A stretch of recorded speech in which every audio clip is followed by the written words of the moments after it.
Hello everyone, how are you? I hope you all are fine. आज हम लोग बात करने वाले हैं कि कैसे 60% मार्क्स लाया जाए सोशल साइंस में अगर आपके पास सिर्फ एक दिन रह गया हो एग्जाम में, क्लास 10 NIOS बोर्ड में। तो चलिए शुरू करते हैं। तो सबसे पहले आपके पास सोशल साइंस का क्वेश्चन पेपर आ जाएगा और अब आपको करना क्या है कि सारे क्वेश्चन को बारी बारी पढ़ लेना है।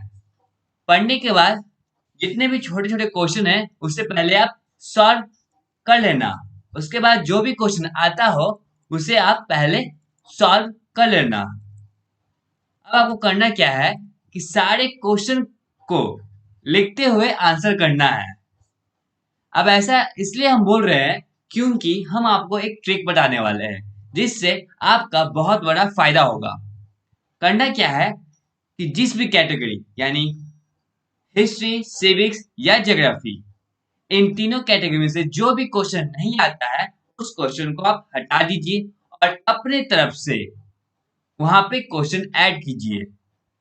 जो भी आप पहले टेक्स्ट बुक में पढ़े होंगे वो क्वेश्चन जो याद होगा आपका और साथ ही जो उसका आंसर भी याद हो उसी क्वेश्चन को आप वहां पे लिखिए और साथ ही साथ उसका आंसर कीजिए। अब इससे क्या होगा, जो एग्जामिनर है वो सिर्फ आपके आंसर शीट में ही जो क्वेश्चन लिखे हैं आप वही पढ़ेगा और आंसर चेक कर देगा और क्वेश्चन पेपर को साइड कर देगा। इससे आपको पूरा नंबर मिल जाएगा।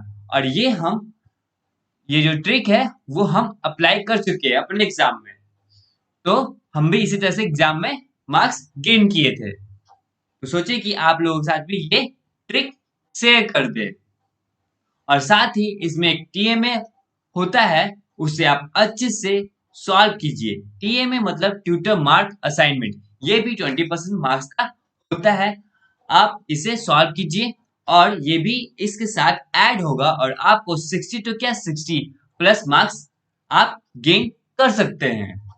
तो आइए अब हम लोग क्वेश्चन पेपर को एक बार इस क्वेश्चन पेपर को देख लेते हैं कि किस तरीके से जो क्वेश्चन है आता है एग्जाम में।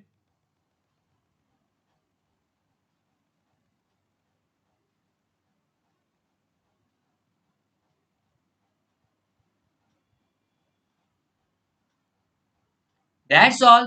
Thank you everyone.